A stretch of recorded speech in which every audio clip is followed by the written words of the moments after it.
हरि ओम। ओम श्री परमात्मने नमः। अथ द्वितीयोऽध्यायः सांख्ययोगः। श्रीभगवानुवाच एषा ते विहिता सांख्ये बुद्धिर्योगे त्विमां शृणु।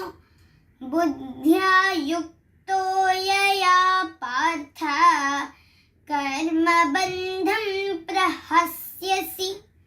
नेहाभिक्रमनाशोऽस्ति प्रत्यवायो न विद्यते। स्वल्पमप्यस्य धर्मस्य त्रायते महतो भयात्। व्यवसायात्मिका बुद्धिः एकेह कुरु नन्दन। बहुशाखाह्यनन्ताश्च बुद्धयो व्यवसायिनां। यामिमां पुष्पितां वाचं प्रवदन्त्यविपश्चितः। वेदवादरताः पार्थ नान्यदस्तीति वादिनः। कामात्मानः स्वर्गपराः जन्मकर्मफलप्रदां क्रियाविशेषबहुलां भोगैश्वर्यगतिं प्रति। भोगैश्वर्यप्रसक्तानां तयापहृतचेतसां व्यवसायात्मिका बुद्धिः समाधौ न विधीयते। त्रैगुण्यविषया वेदाः निस्त्रैगुण्यो भवार्जुन। निर्द्वन्द्वो नित्यसत्त्वस्थः निर्योगक्षेम आत्मवान्। यावानर्थ उदपाने सर्वतः सम्प्लुतोदके तावान् सर्वेषु वेदेषु ब्राह्मणस्य विजानतः। कर्मण्येवाधिकारस्ते मा फलेषु कदाचन। मा कर्मफलहेतुर्भूः मा ते सङ्गोऽस्त्व कर्मणि। योगस्थः कुरु कर्माणि सङ्गं त्यक्त्वा धनञ्जय। सिद्ध्यसिद्ध्यो समो भूत्वा समत्वं योग उच्यते। हरिः ओम श्री गुरुभ्यो नमः। हरिः ओम।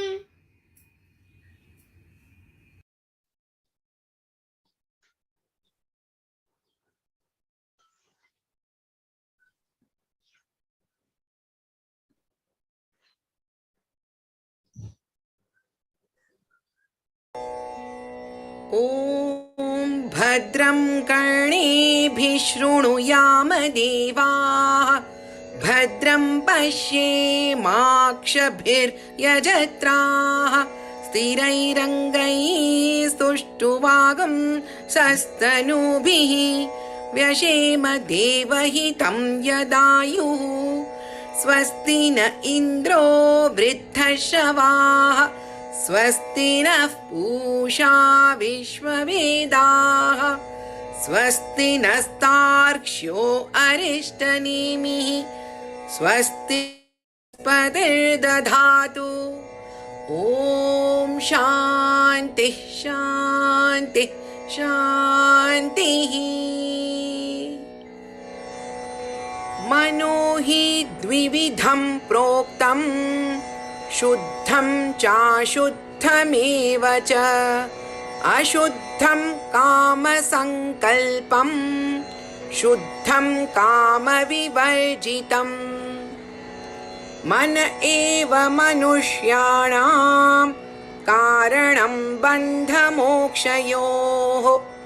बन्धाय विषयासक्तं मुक्तं निर्विषयं स्मृतम् यतो निर्विषयस्यास्य मनसो मुक्तिरिष्यते अतो निर्विषयं नित्यं मनः कार्यं मुमुक्षुणा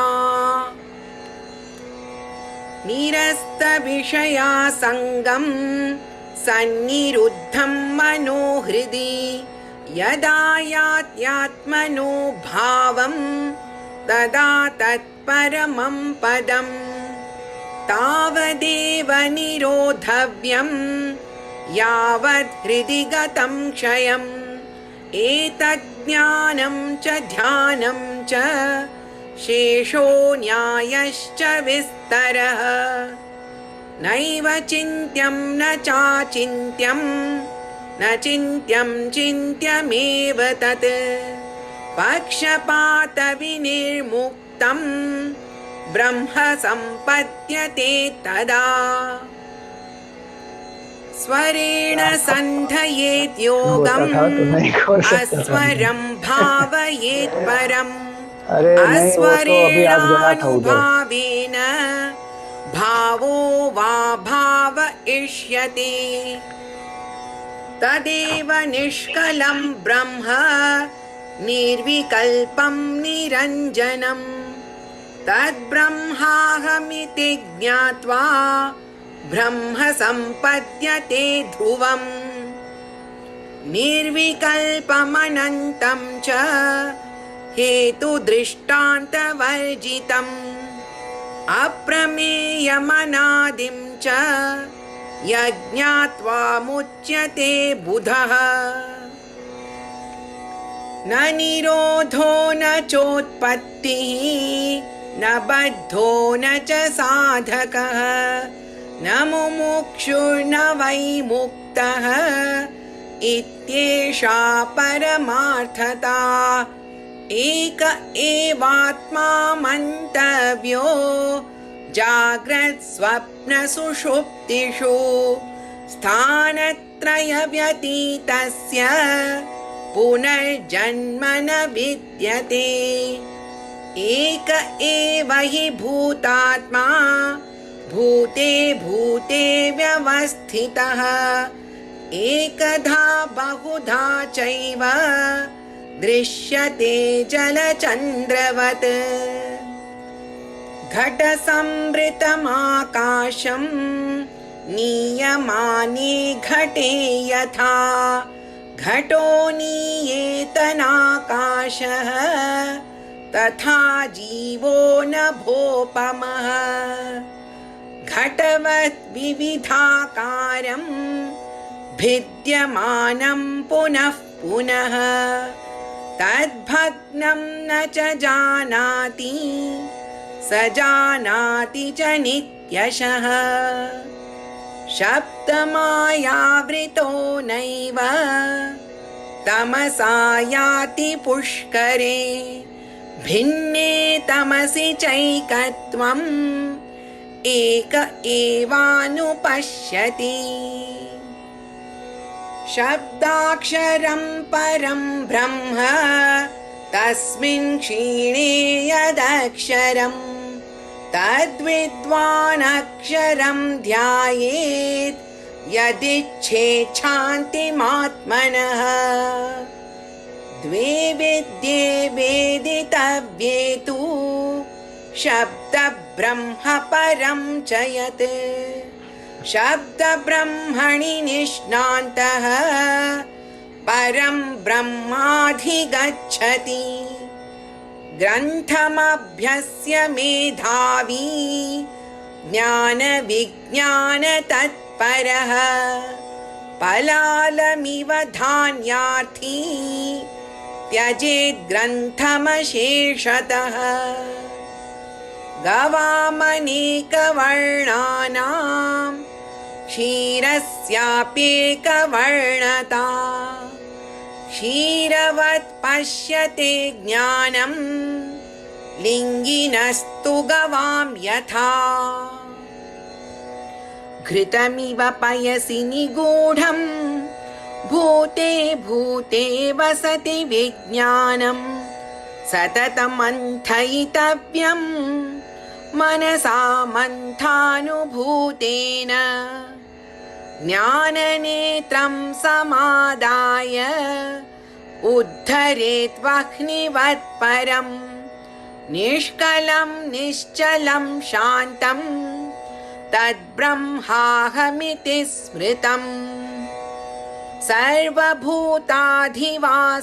यत् भूतेषु च वसत्यपि सर्वानुग्राहकत्वेन तदस्म्यहं वासुदेवः तदस्म्यहं वासुदेव इति.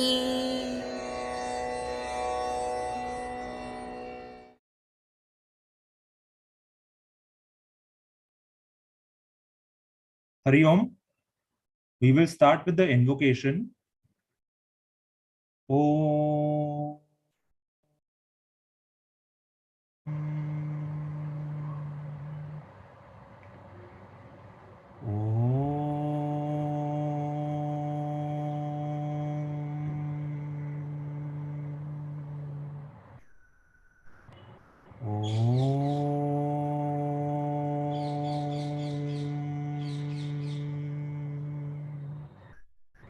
Om Sahana Vavatu Sahano Bhunaktu Sahaviryam Karvavahai Tejasvinavaditamastu ma vidvishavahai. Om Shanti Shanti Shanti Samasta Jana Kalyane Niratam Karunamayam Namami Chinmayam Devam Sadgurum Brahma Vidvaram. Sadgurum Brahma Vidvaram. My sincere pranams to Swamiji and namaskar to all fellow sadhaks who have joined us today. Earlier we saw our Chinmaya Jayam Zone Balviyar student Kavya Karant, who chanted the Bhagavad Gita verses, and Srimati Rupa ji, who chanted the Amritabindu Upanishad. I hope Gurudev's blessings always be on them. Also, before starting, I would like to make a few announcements. At the end of the discourse, we'll be having a 10-minute question and answer session. So please post all your questions in the group chat, so Swamiji and all of us can also read and benefit from the answers. Also, as you saw earlier, I would request everyone to log in at least 15 minutes prior. We'll be showcasing the summary of the last week's class, so you can have a revision on that, and also various chants. Every week we'll be having different chants. So please log in at least 15 minutes prior. Also, at the end of the 13 weeks, we'll be providing a soft copy of the transcript. So even in future, you can refer to it and benefit. I will quickly just read out the list of the Yajmans for the discourse. The Sampurna Yajmans for the whole Jnana Yagna are Sri Chittur Manorji, Srimati Radha Kini, and Srimati Nirja Birla. The Sampurna Upayajman for this discourse is Srimati Preeti Saxena. The Dainik Yajman for this discourse is Srimati Srijata Basu. May the grace and blessings of Lord Jagdishvara, Guruji, Gurudev, and the entire Guru Parampara always descend on them, on their families. I would now request Swamiji to continue with the Upanishad. Hari Om.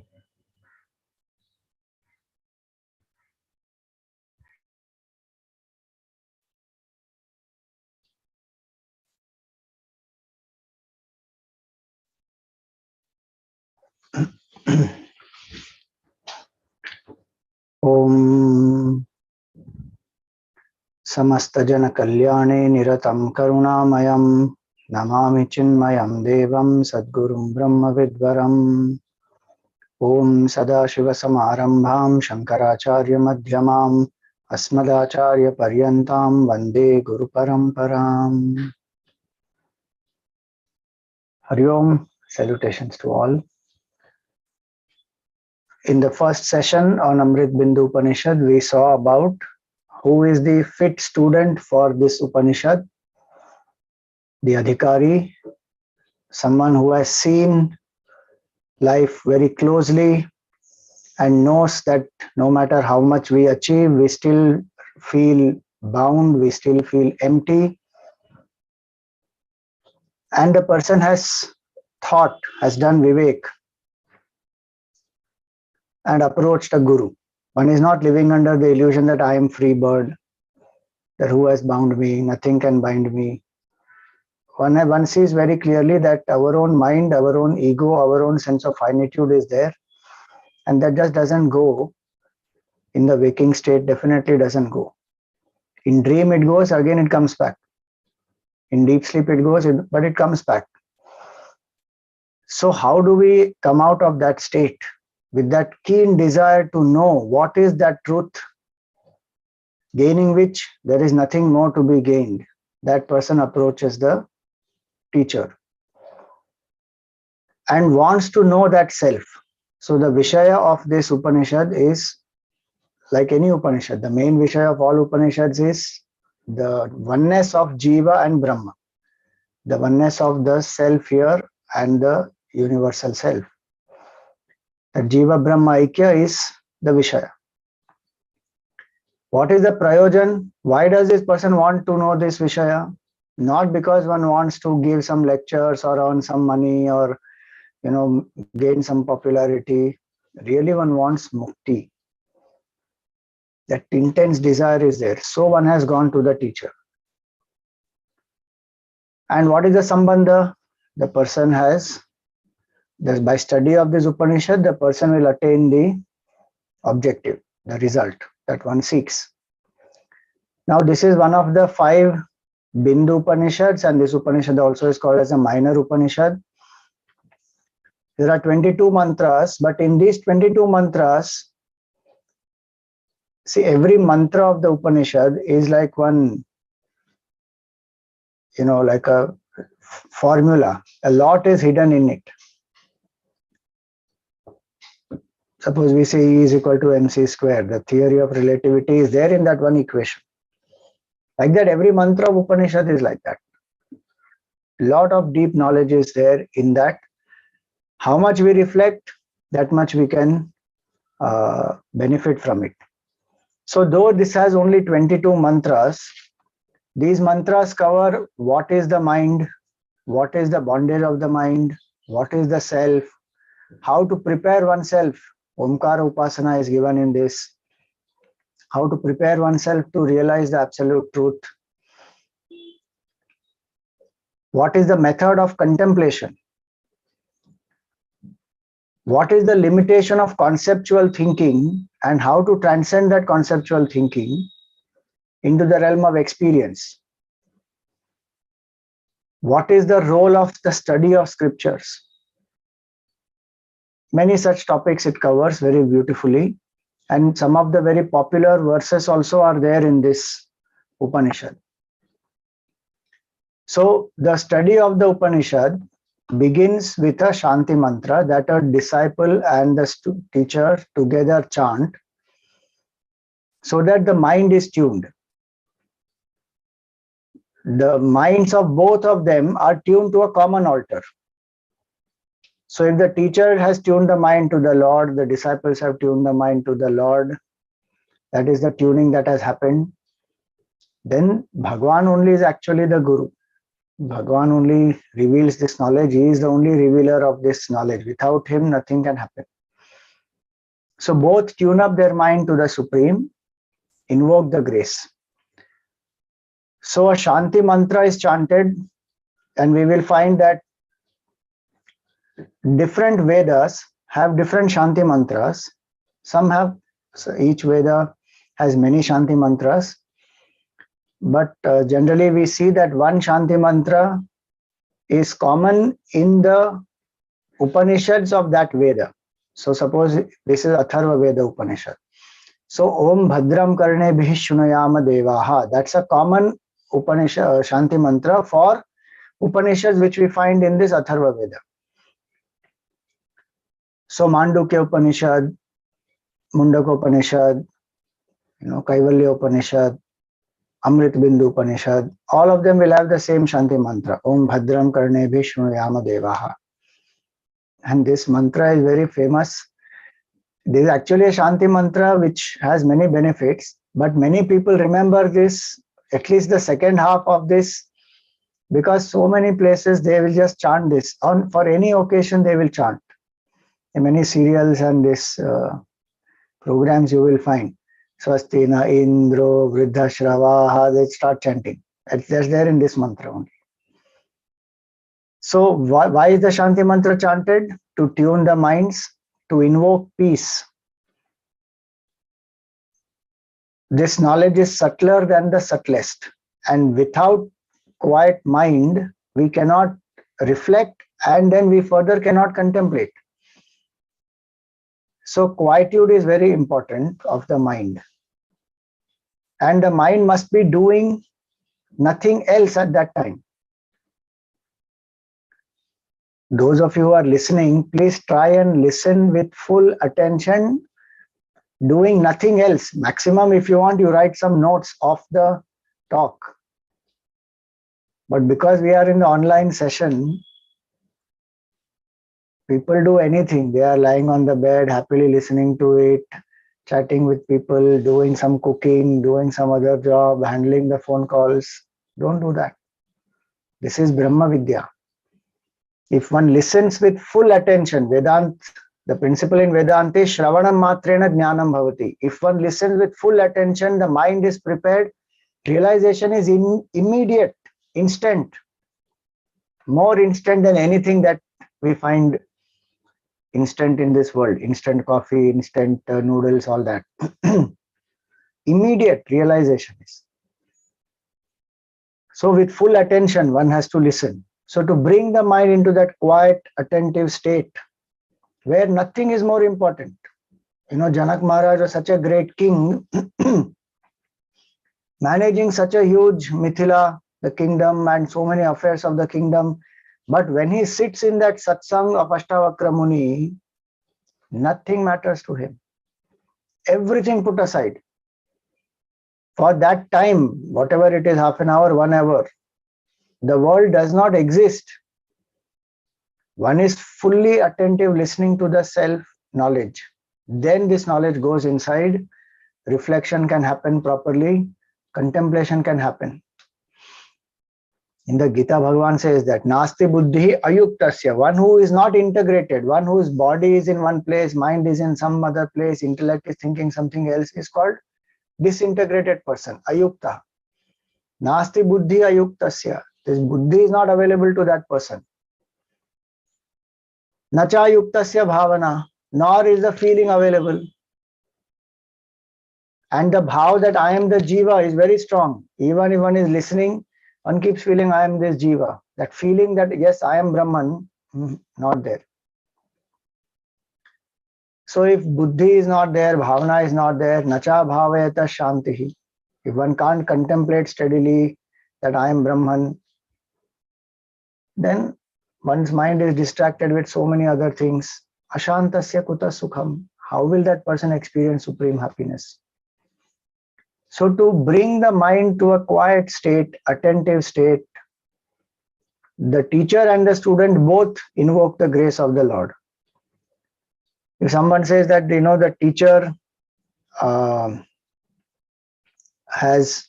the student needs this for preparation, but the teacher, why should the teacher chant Shanti Mantra?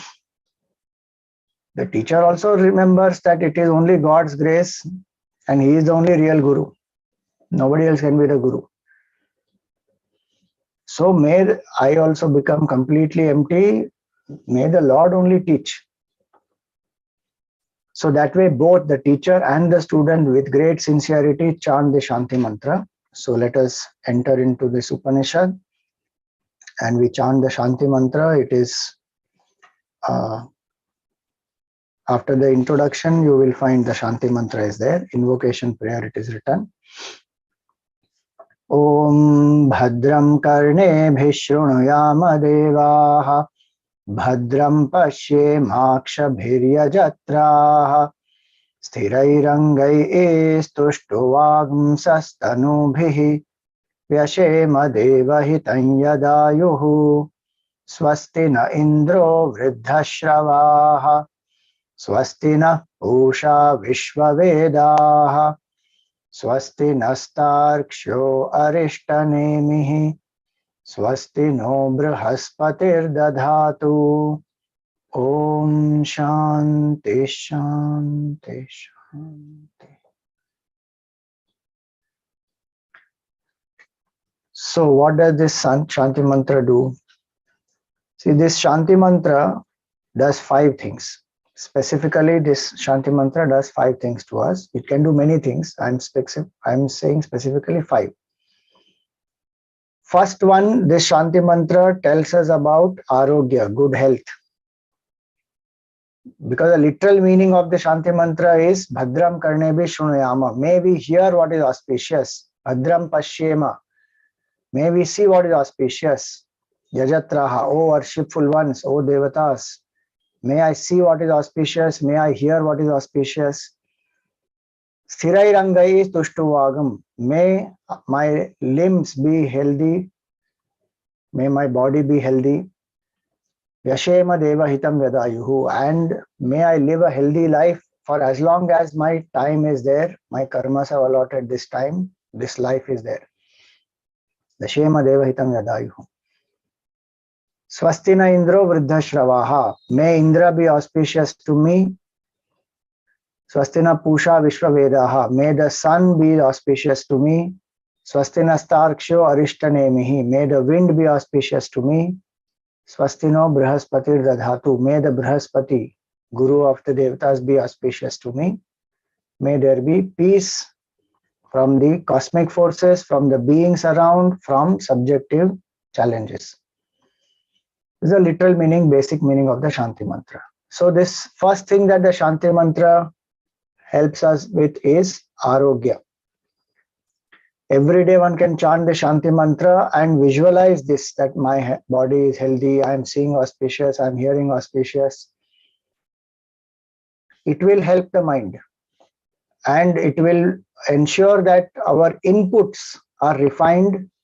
If our inputs are refined, the body will be strong. We'll come to it as we go along in the more details. So Arogya, first it prays for Arogya. Second, it asks for Mangala Anubhuti. May I have auspicious experiences. Our mind lives so much in fear, insecurity, what will happen tomorrow.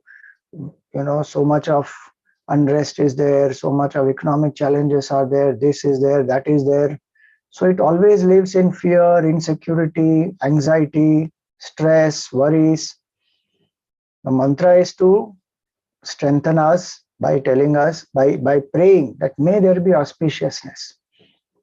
Each of us, our mind is very powerful. If we want auspiciousness, there is a real demand for auspiciousness, the world will have auspiciousness. If each one demands, each one is an individual unit in the world. If everybody wants anyhow to live, anyhow do anything, eat anything, drink anything, watch anything, then one can't help it. But at least I have that control in my mind that I can prevent what is inauspicious because I make myself alert. So it helps in both ways. Individually, I can become alert, and collectively, if we really want auspicious, we will create an auspicious world. Peace comes, like Gurudev Swami Chinmayanand used to say, peace comes not because of some organization or UNO or any such, that they have their own place, but peace comes when every individual wants peace. When he addressed the World Parliament of Religions, not World Parliament of Religions, when he addressed the United Nations General Assembly, the topic they gave him was planet in crisis. He said, he began the talk like that. He said, you open the map, close your eyes, put your finger in any part of the world and you will find that place is boiling with conflict and violence and problems. How will we bring peace to the world? Huge, beautiful talk he gave, and the main gist of that talk lies in that one sentence that he said: in individual redemption alone lies world redemption. If individuals change, then the world will change. World cannot change by itself without individuals changing. So when we pray, we have to have that faith that our existence makes a big difference. What we can do to the whole world, we underestimate that power always. You see great men, they were also individuals, but what impact they have. Adi Shankaracharya ji, one person, what impact he had on the world.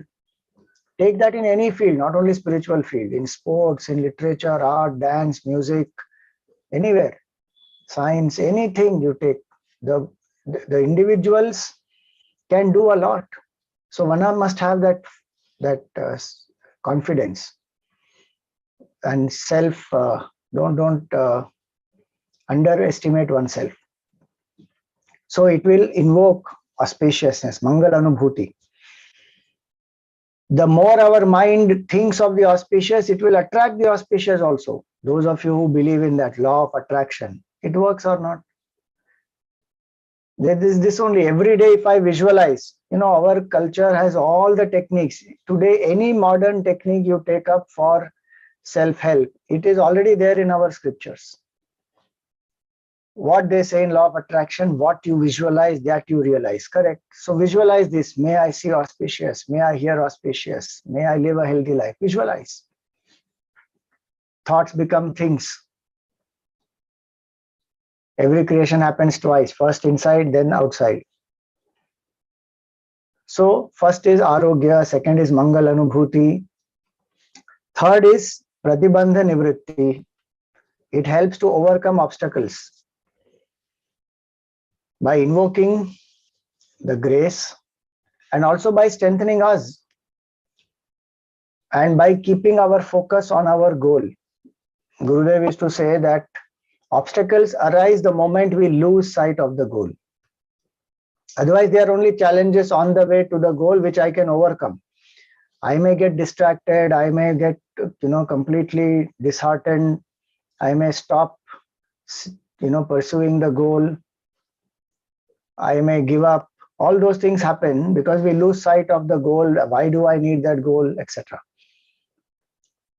So by continuously telling us this, that we are chanting the Shanti Mantra, because the most auspicious is what?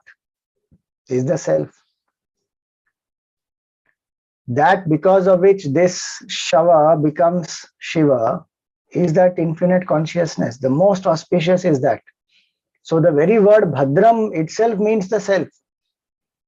For the seeker of the Upanishad, the word Bhadram itself means Atma, the self. And that is the goal of the seeker. I want to know who am I truly. So keeping the mind focused on that, keeping the mind focused on the sense control. When I have to see auspicious, hear auspicious, it means some sense control, mind control, all that.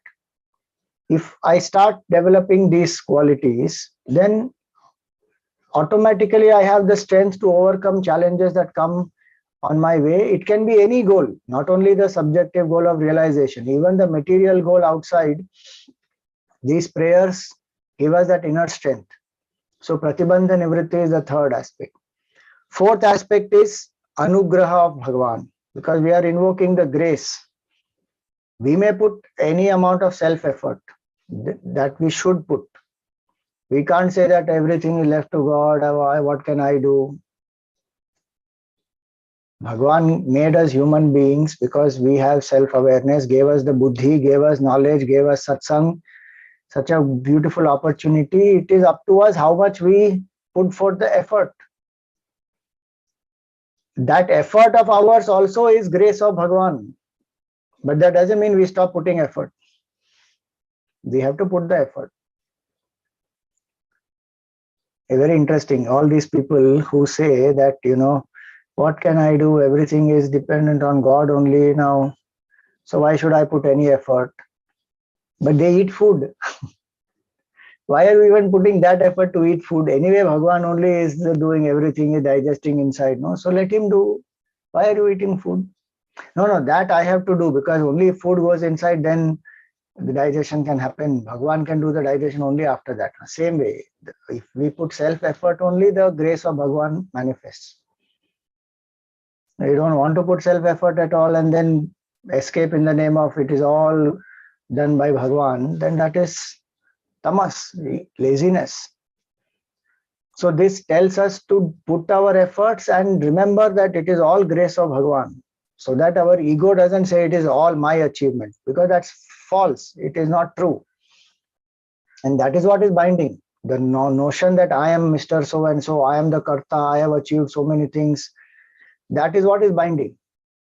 So that is what one has to be free from. So the student says, O worshipful ones, O Yajatraha, O Devatas, and all the phenomenal forces one is praying to. So this Shanti Mantra also helps us to tune ourselves to the cosmic forces around, the nature around us. In our culture, we don't celebrate one day as an environment day, 5th June. I mean, that is all right. We can celebrate one day also. But in our culture, every day is environment friendly day. Because every day we are chanting this and saying that may the sun be auspicious to me, may the wind be auspicious to me, may Indra be auspicious, all that. And for that, I should treat them also auspiciously. If I respect and revere them, then I will not exploit, I will not misuse, I will not abuse, I will not pollute. So, invoke the grace, anugraha. And 5th one is invoking Shanti. What we saw earlier, that Shanti is the most basic requirement for anything in life. If I want harmonious relationship, my mind should be at peace. If continuously I am agitated, I can't be loving and happy to people, then how will a harmonious relationship happen? If I want to achieve great success, my mind should be quiet so that I give the best performance. If I want to achieve spiritual realization, also mind must be quiet. If I want to contemplate, mind must be quiet. If I want some creative idea and I need to think out of the box, mind has to be quiet. And who can give us that peace?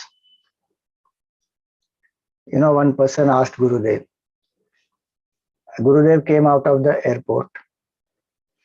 And this person went garlanded Gurudev, prostrated to him, and he says, Swamiji, please give me peace. Shanti nahi hai. Gurudev was in a witty mood. So he said, I just left her in the customs. You should have told me before, I would have brought her. Meaning, who can give you peace? Nobody can give you peace. Knowledge can be given by the teacher. I have to use that knowledge and become peaceful, quiet myself. I can invoke grace of the Lord. I can become peaceful. I can let go of my attachments. I can become peaceful. But all the effort I have to put. So 5 things the Shanti Mantra will do. Basic 5 things. There are other things, if one wants to go deeper, one can develop more. But these are for 5 things. Now, what does the mantra say? Om Bhadram Karnebhih Shrunuyaama Devaaha. O Devatas. Now, who are these Devatas? Gurudev is to say these are phenomenal forces around us, and we believe that the entire creation is governed by these sentient forces, phenomenal forces. They are not inert nature. That's the big difference between science and Vedanta. Science thinks that the world is composed of matter. It is inert. It is there for us to, exploit. Vedanta says, no, the whole creation is an appearance of the divine. So the Supreme Lord, who is consciousness alone, manifests as this whole creation, and there are phenomenal forces who are also sentient. So for us, Vayu is not just wind, some gases. It is not that. It's not some oxygen and carbon dioxide and all that. It is Vayu Devata. So the gases are the physical manifestation. There is a sentient entity, the being. which is called Vayu Devata. So we say Vayu Devata, Varun Devata for water, Indra for the rains, Surya for sun. For us, sun is not just a ball of hydrogen and helium. It is a conscious, sentient entity which is manifesting as sun and giving light to the whole creation.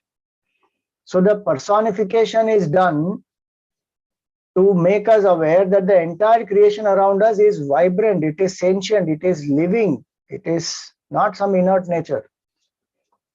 And a very interesting thing is, most of the indigenous cultures across the world have believed that. It is not only Sanatan Dharma. You look at the indigenous cultures in Africa, in Australia, in America, in all these places, they all believed in the sentiency of the creation because that is a fact. One Devata, Vayu Devata, for us rivers are Ganga Maya, Yamuna Maya, all that. It's not because they were primitive in thinking. And then we have become modern and we know it's only hydrogen and oxygen. What is the big deal? Why are you worshipping all this? So what have we done with that knowledge? Completely exploited and polluted water that today we are drinking water which is completely polluted, which we have to then refine and then drink mineral water. Those people were not doing that. They had a reverence. And the fact is, water is sentient, whether we believe it or not. It is a fact. There was one video, I will share it later in the WhatsApp group, you will see, where this lady, she says that I speak to water, I had a problem and the water was coming out from the ground and our community needed water, but if the way the water was coming out was such that if it flowed, my house would be completely destroyed. So I was praying for a solution and water did manifest that solution and split into two. And she says water is alive. It's not just because water by itself split into two. The fact is there is sentiency in every part of the creation, because even scientifically speaking, if you see, so-called scientifically speaking logic, so the effect is pervaded by the cause. If the cause is consciousness, then the effect will have consciousness in everything. Prahlad does not have a doubt to say that, when his father asks him, is your God in this pillar? Without blinking an eye, he says, yes, Bhagwan is in the pillar also. We may see Prahlad only as a devotee, but actually Prahlad is a quantum physicist, if you want to say, because he sees consciousness is the cause of this whole universe. That is what quantum physics will tell you. Traditional physics says matter is the basis of the universe. Quantum physics says no, it is quantum consciousness. Their level of consciousness and what Vedanta speaks is not yet same, but I'm just saying that it will come slowly to that, to Vedanta. But the point is, the creation is pervaded by that which is sentient. It is not inert thing. And if we learn to tune our mind to that sentient forces around us, there is so much that we evolve. So here he says Devaaha. Gurudev, another example Gurudev used to give was that they are like the departmental heads. Now, if we say government functions in Delhi, central government, then there are so many bureaucrats, so many positions across the whole country. Then that is how the system works. The one place from where it operates may be Delhi, but from there everything can't be done. There have to be hierarchy, there have to be people, there have to be various designations, and they are doing the work. Same way, this whole creation has so many different levels. Bhagwan decentralized it. He doesn't do everything all by himself. He believes in delegating power. So he delegated. Brahmaji is the creator, Vishnu Bhagwan is preserver, Shivji is the destroyer, and then the Indra Devata is there. Each Devata is in charge of one aspect of creation. So when we say Hindus believe in 33 crore Devatas, we believe in 33 crore phenomenal forces. They are the Devatas. And they are actually 33 in the category. main categories of devatas are 33. Koti means category. And this is there in Taittiriya Upanishad. I am not saying by myself. Shankaracharya ji wrote in Taittiriya Upanishad commentary, who are these 33? 8 Vasus, 11 Rudras, 12 Adityas. That becomes 31. Then Indra and Brihaspati, Ashwini Kumars. 33 total. Indra and Ashwini Kumars. Yeah. 8 plus 12, 20, and then 11 Rudras, so 31, and then Indra and Brihaspati, Ashwini Kumars. So this Ashwini Kumars and Brihaspati are interchanged many places. Different scriptures mention different, the slight differences there. These are 33 main categories of devatas. Below them, there are many other functionaries. So if you put all of them together, they will become 33 crore. But we are not believing in 33 crore gods who are, who are supreme. Supreme Lord is only one, and that is nameless, formless, attributeless Brahman only. So Hindus are not, polytheists. We believe in one Supreme Lord alone, nameless, formless, who can manifest in many forms and who also has further devatas to handle the creation.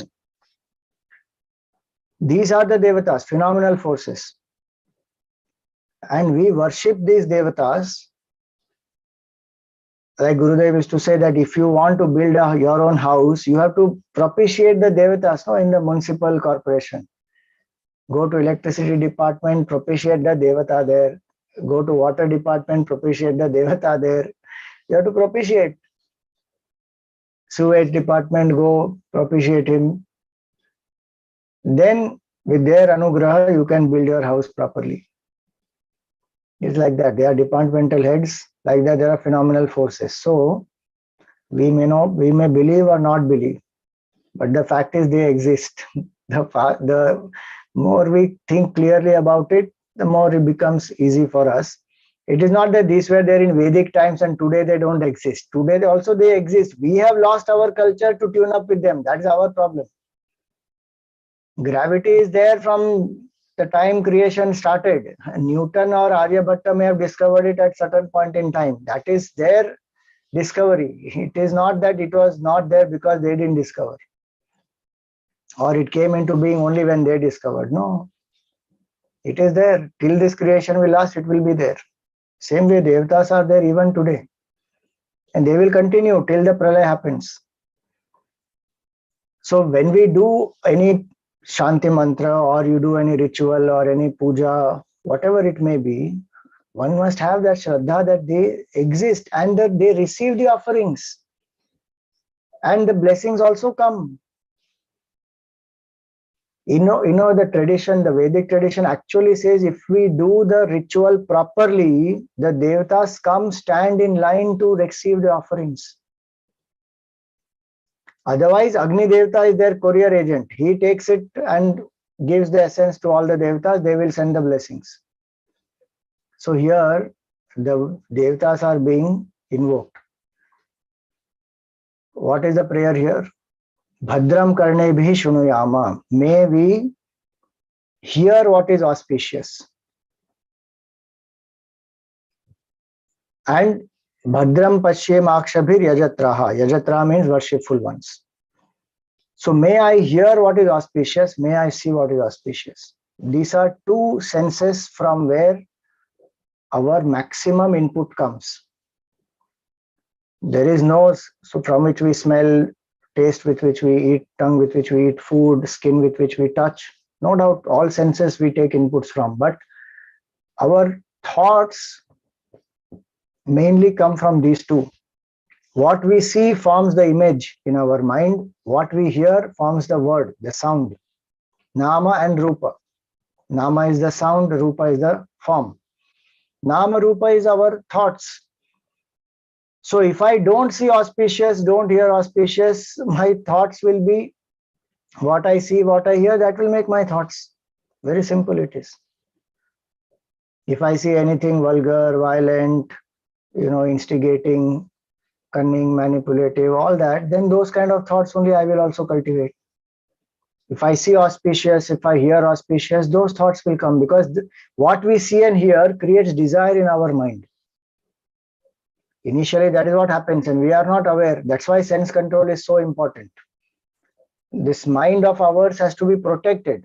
Like how we protect, our house, we protect, clean it every day and ensure that it is dust free. And now with COVID, so sanitize it again and again.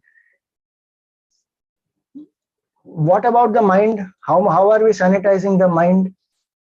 Anything we see, anything we hear, and then we say, Swamiji, Shanti nahi hai. We continuously keep seeing things and doing things which will create Ashanti.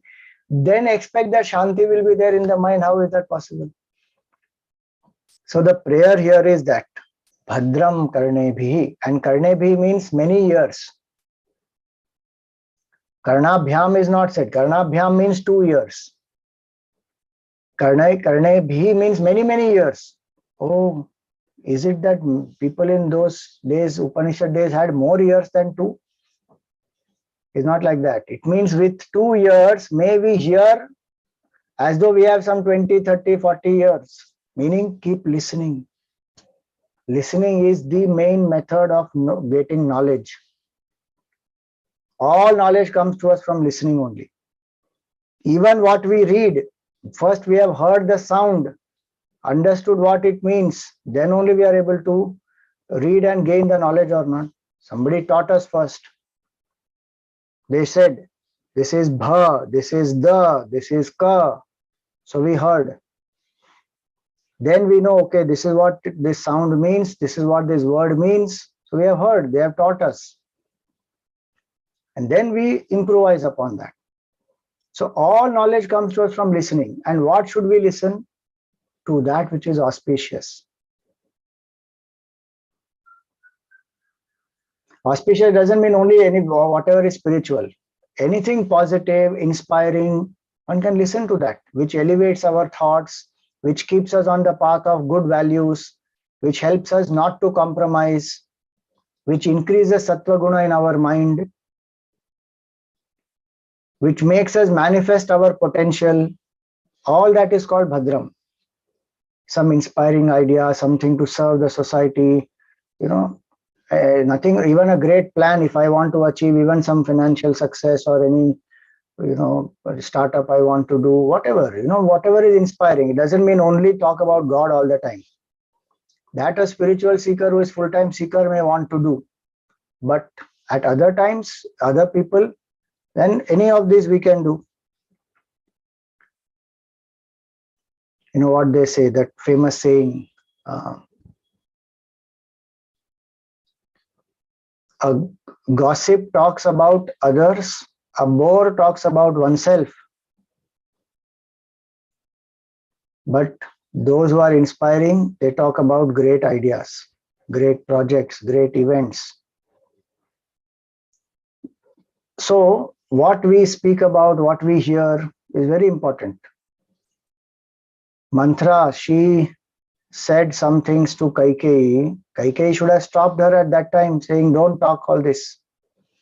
Because her insecurity, she is planting in Mantra, in Kaikeyi's mind. Kaikeyi loves Bhagavan Ram so much. She is so happy that he is going to be made the prince. But that one prasang where she heard Mantra and she allowed those inputs to go inside, finished. Is that not what happens? So many times relationships are spoiled because of that. We may be trusting somebody so deeply, and then somebody comes and instigates and poisons our mind. It sometimes is not even true. If it is true, it's first of all my responsibility to find out, is it true or not? But one just gets swept away by the emotions, the likes and dislikes, and ego takes over. One forgets everything. So when we allow those things to go inside, the mind gets disturbed. Bhagavan, that's why he says here in this Shanti Mantra, may we see what is auspicious, may we hear what is auspicious. Whatever helps me to move towards the path of the divine. For a sadhak, for an adhikari, anything that helps me to move towards the divine is auspicious, which takes me away from the divine is inauspicious. Which makes me introvert and makes me live in balance, live in certain dharmic way, that is Bhadram. Which makes me compromise, which makes me more and more extrovert, more and more desires it creates in the mind, inauspicious. In the Narad Bhakti Sutra, he says, even to develop bhakti, here we are talking about jnana.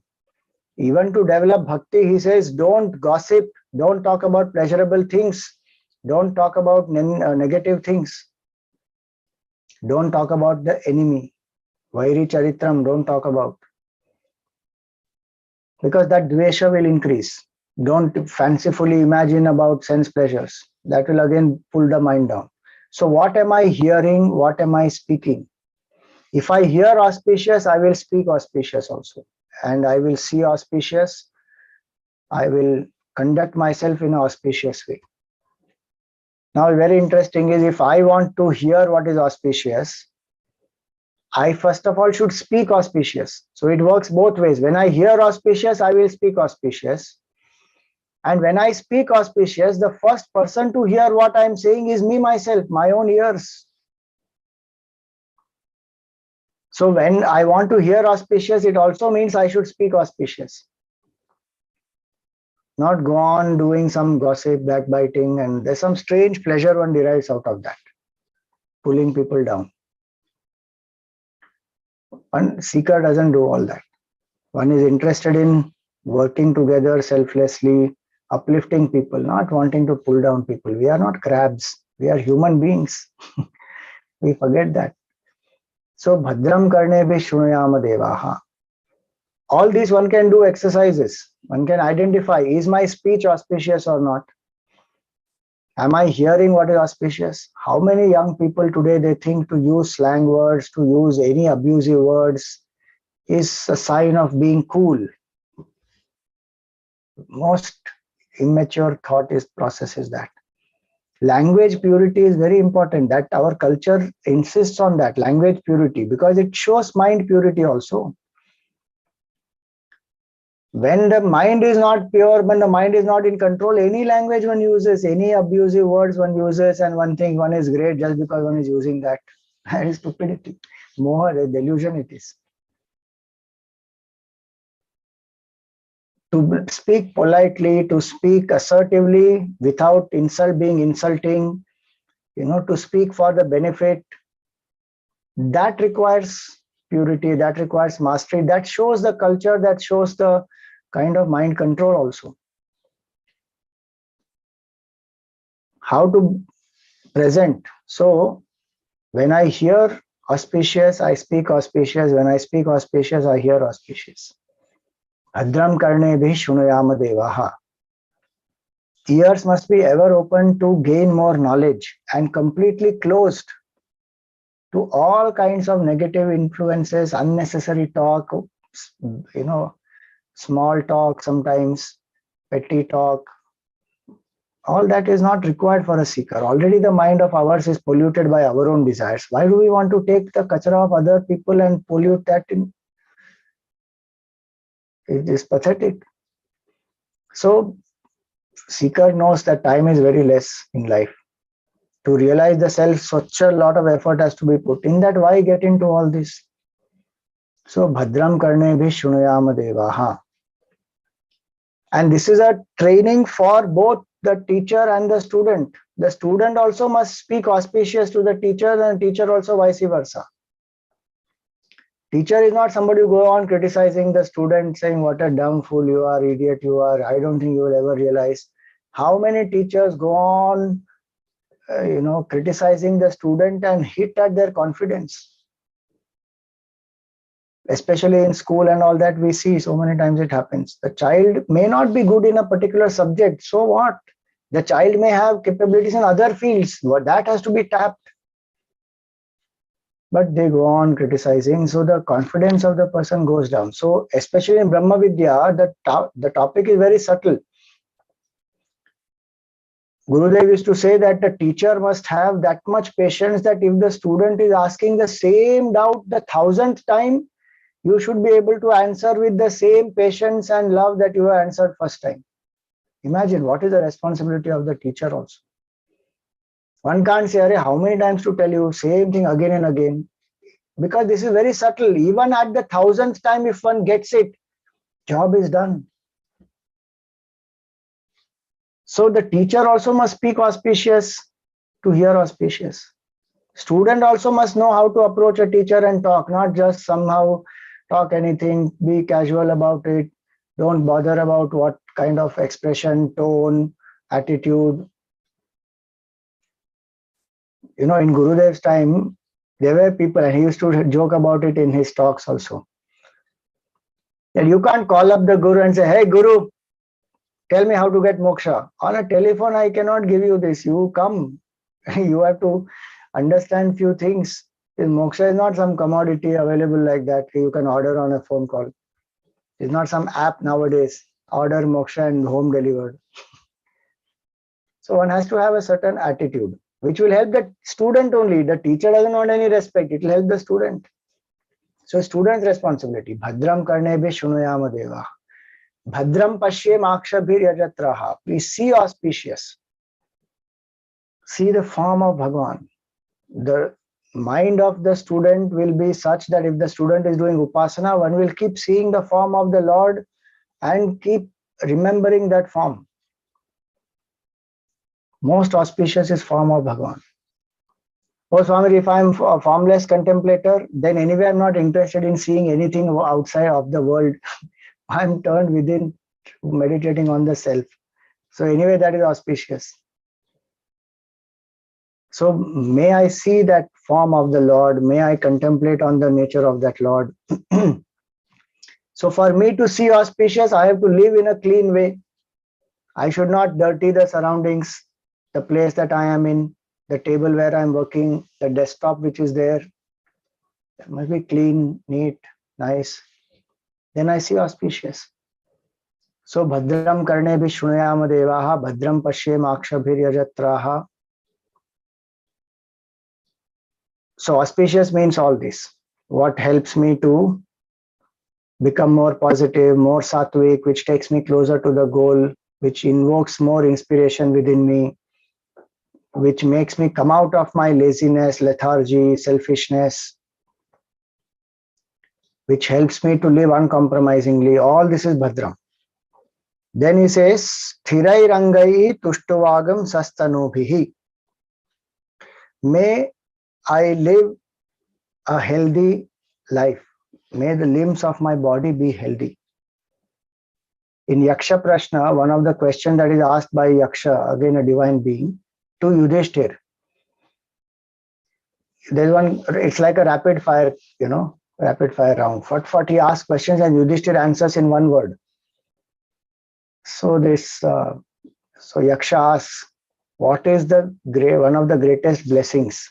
And there Yudhishthir says, good health. If health is good, then one can even go beyond body identification. Otherwise, it becomes very difficult because the sickness, disease, pain keeps the attention of the mind on the body. So for a spiritual seeker, maintenance of the body is very important. So many people think, I am not the body, is what Vedanta is saying. So why should I bother about the body, eat anything, drink anything, sleep anytime? Why? Because I am not the body. Body is important. It's a proper tool and tool has to be maintained. If the tool is not maintained properly, then it will create all kinds of trouble. And today for us, it is actually we are not thinking of it as a tool. We are thinking, I am this. So the pain of the body is my pain. So how will I come out of that identification if the body is not maintained properly? So Vedantic student takes care of the body. May not be pampering the body. That is not necessary. Taking care is important. And I always give this. Many of you have heard me before. The formula is FEST. If I keep the body in this way, FEST, then the body will be a good tool. Life will be a festival. Otherwise, body will be a pest. Pain it will be. So what is F? Food. Take sattvic food as much as one can, which has high pranic energy, which is raw, all those things. Fruits, vegetables, sprouts, dry fruits, avoid non-veg, all those. See the sattvic food description in the 17th chapter of the Gita. So, food, sattvic. E, exercise, at least 20 minutes a day, minimum 5 times a week. S, for sleep. Sleep nicely, properly, at least minimum 7 to 8 hours. Then the body has rested well. One will be fresh.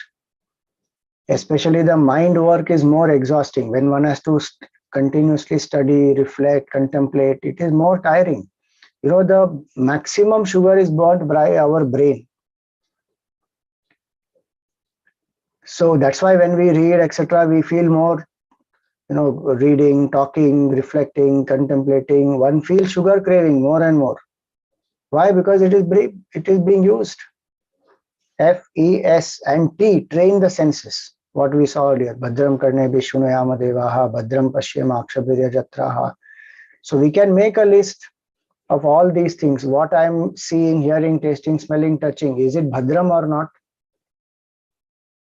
If I'm drinking alcohol, I should stop. If I want to develop Vivek Buddhi, alcohol is exact opposite of that. It will create more moha, delusion. Same way, what I'm seeing, what kind of things I'm seeing on the phone, on the television, in the newspapers, wherever. Books that I read, novels that I read, all those things. What am I hearing? What type of music, what type of inputs, what type of friends do I have? All this one has to filter. If one really wants peace of mind, one wants to know the self, without this it is not possible. And these are practical things that one can do. If this one doesn't want to do and then one says, no, I will meditate, and then one says, nothing is happening in meditation, tell me something more practical, then this is all practical. At least start doing this. Control the senses. Take in all that which is inauspicious. Whatever is harmful to me, tell a firm no to the mind, nothing doing, I will not indulge in it. Whatever the society may think about it, that is their problem. My peace of mind and evolution is more important to me. So, Sthirai Rangahi means that FEST, food, exercise, sleep, training the senses. Very important. Sthirai Rangahi Tushtuvagam Sastanubhihi. Vyashema Devahitam Yadayuhu. Whatever Ayu Devatas have blessed me with, meaning based on my past karma, whatever is my lifespan, may I live that lifespan in a good way. This whole line has to be taken together. This lifespan that is allotted to me, may I live in a healthy and happy way. The quality of life is more important, not the longevity. Longevity has its own importance and it may be necessary sometimes, but the quality is more important. And we should know very clearly that nobody can extend the lifespan by 1 minute extra and not end it 1 minute before, no matter what one tries. That's a prarabdha which has started. When it is to get over, then only the body will drop. Healthy people drop dead suddenly. And some person who has been in coma goes on for years together. The prarabdha is not yet over, it's still there. When the prarabdha is over, that person will drop. So the body will drop only at the right time. We don't have to worry about that death at all. We have to worry about what is the quality of our life. What are we doing with this human life? Other day I had posted one quote that's based on this. As I was reflecting, that life will not postpone our death. So we should not postpone our moksha. Death will come at the appointed time, not before, not after. And what is that appointed time? We don't know. So why postpone moksha? Start the efforts from now. If one has already started, intensify it. That's all we can do. And when the time to drop comes, may I drop it happily. Not with pain. No, I want to live little more. I want to see the wedding of my grandchild, then I will go. Nothing doing. All jivas, all relationships anyway are temporary. What wedding, which what? After the body drops, there is no grandfather, no grandmother, nothing. One is again going ahead with some other jivas. One is manifesting in some other place. We are like that, pieces of straw. Adhyatma Ramayana, Vedavyasji, he says, pieces of straw, they float together for some time in the river and then they part. Do they bother, no, I will flow for this much time with this piece, then only I will part? Nothing, it will part. When the time has to come, it will part. Full stop. Our connection is with Bhagavan. That we have to remember all the time. Other connections, they come and they go. That moha one should drop. If Bhagavan wants me to attend my grandchild's wedding, I will attend. Otherwise, Ram Bhajan. Whenever it has to happen, if Bhagavan comes saying, come, I've come to take you now, you come with me. Yes, ready. Let's go. That is one test of detachment.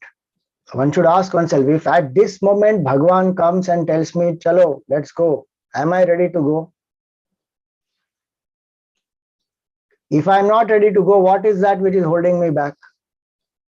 Those are my attachments. And the base of all those attachments finally will be some karta bhav that this has to happen. Bhagavan does everything, he knows, no? If he is taking me away from this place, he will put somebody else if that has to happen. Why am I bothered? No, if I go away, who will take care of my children and my family? Bhagavan only will take care. He is only taking care of them right now through you. He will take care after you also. He was only taking care of them before you also. When the child was in the womb, who was taking care? You were taking care.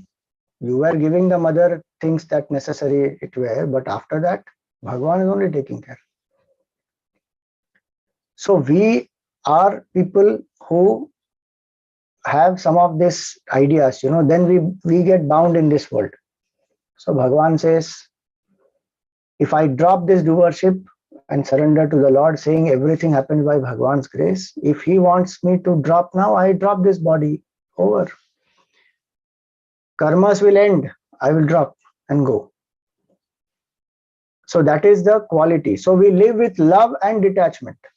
As long as we are here, be loving to people, do our duties, sattvic way. And when we have to go, we go. Because that is the truth of life. Whether we accept it or not, the faster we accept it, the better. So, Vyashema Devahitam Yadayuhu. My prarabdha it is. That faith one should have either in Bhagavan or in one's own prarabdha. That till the body's prarabdha is not over, it will not drop. So keep doing sadhana as much as one can.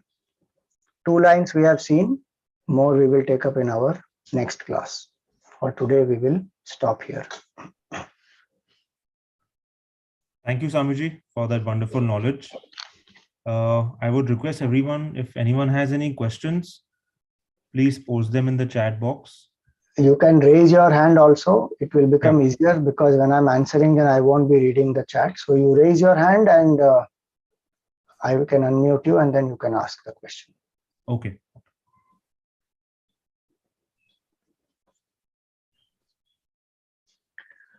All right. No questions, I think. Go ahead. Okay, Swamiji. So we will proceed with the Chinmay Aarti. And the Yajman, the Aarti Yajman for this discourse is Srimati Preeti. I am also putting the link for Yajman on the chat box. So if anyone who has benefited and wants to be a part can always sign up to this.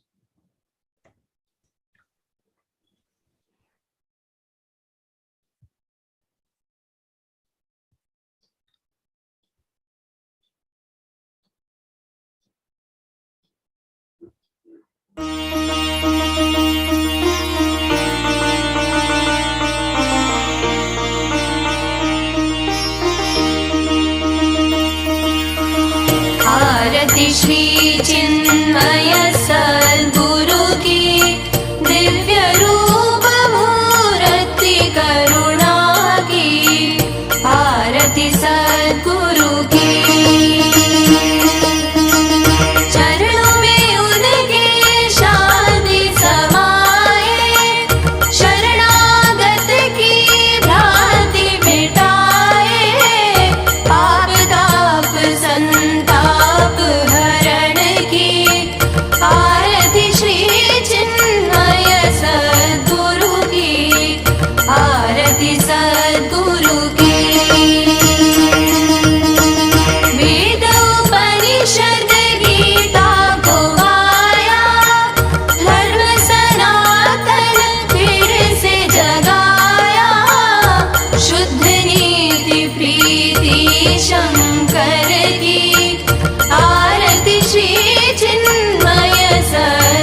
So there is one question that has come.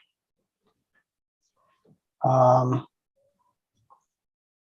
am not clear on how to detach in day-to-day actions, how to deeply care and be responsible and detached at the same time.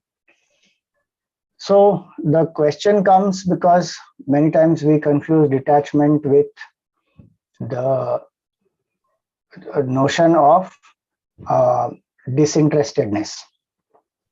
So love and detachment, they go together, because detachment is not from the person. Detachment is from my insistence and expectation. The person has to be like this only, behave like this only, and follow what I am saying.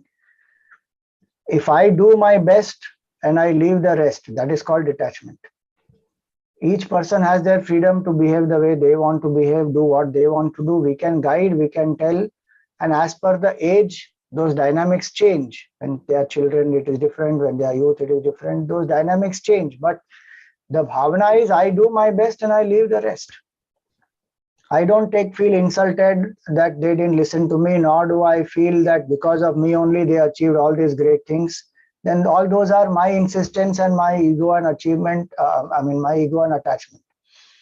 So the best way is do the best, leave the rest, know the line that till this much I can do, beyond this I can't do, beyond this it is their life, their choices, their prarabdha, they have come with certain karmas, they will have to go through it. I'm always there emotionally to be there for them, to help, to support in whatever way I can. That's the best I can do. Like how when a child is sick, the mother will give the medicine, prepare the appropriate food, give, etc. But after that, it is the child's body. That child has to recover with that medicine. And if the medicine has to change, the doctor has to change, all that the mother will do. But if the attachment comes into play, then what will happen? The child, the mother may not be able to do the duty objectively. The anxiety, the attachment will make the mind clouded. So one can't do what can be done, so the best one can't give. So that's why what Gurudev used to say is this: do the best, leave the rest. That is in simple form, detachment, and drop the insistence. Then the love also will increase, because when I drop my insistence, I can accept more. I'm able to understand better. I have more empathy. I'm more sensitive. So then that is how they both go together.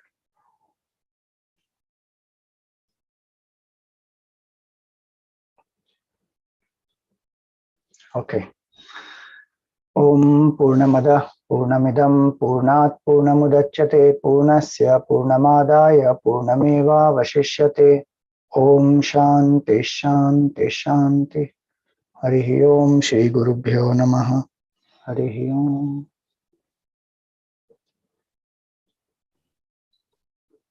Swamiji, there's one last question that has come in.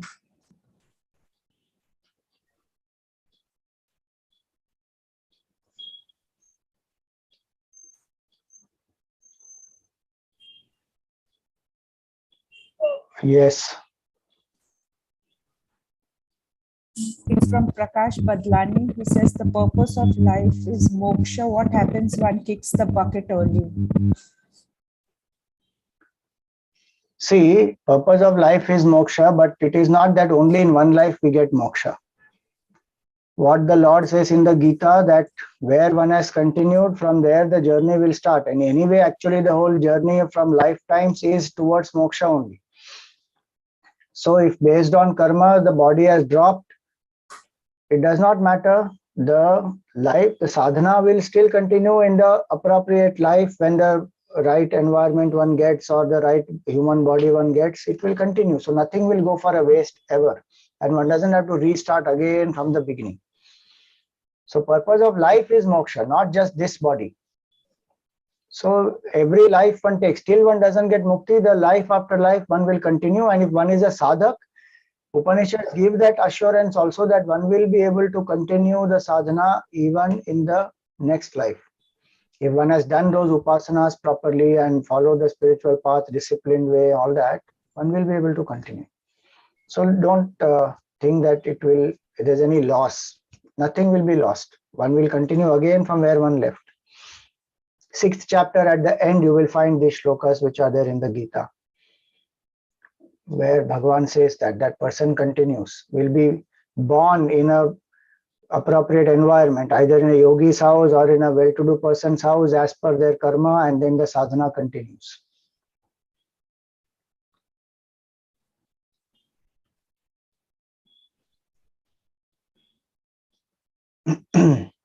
Okay, so we will. Swamiji, one Malti ji has raised her hand. Yeah, I unmuted her, but there's a lot of background noise. See that? Okay. Yeah, Hari Om Swamiji, can you hear me? Yeah.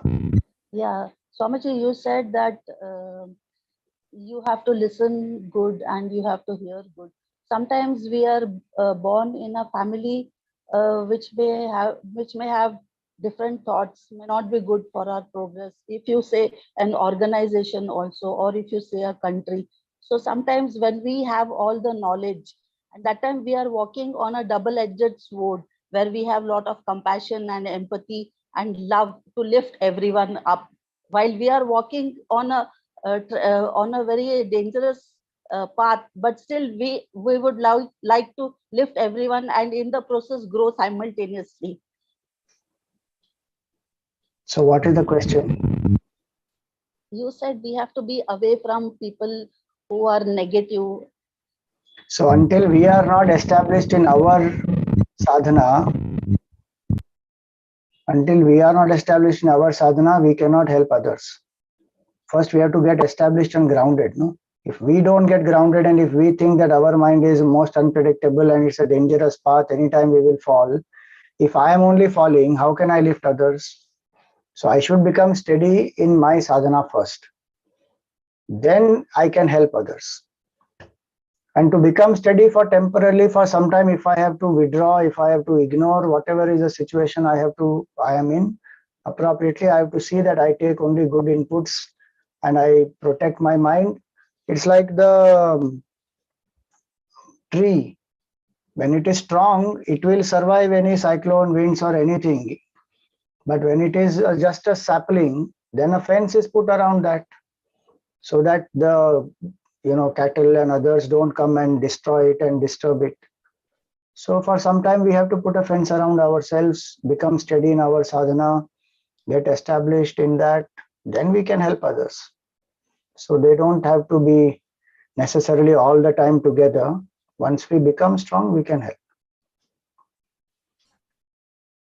Om Shanti Shanti Shanti Hari Om Shri Gurubhyo Namaha Hari Om.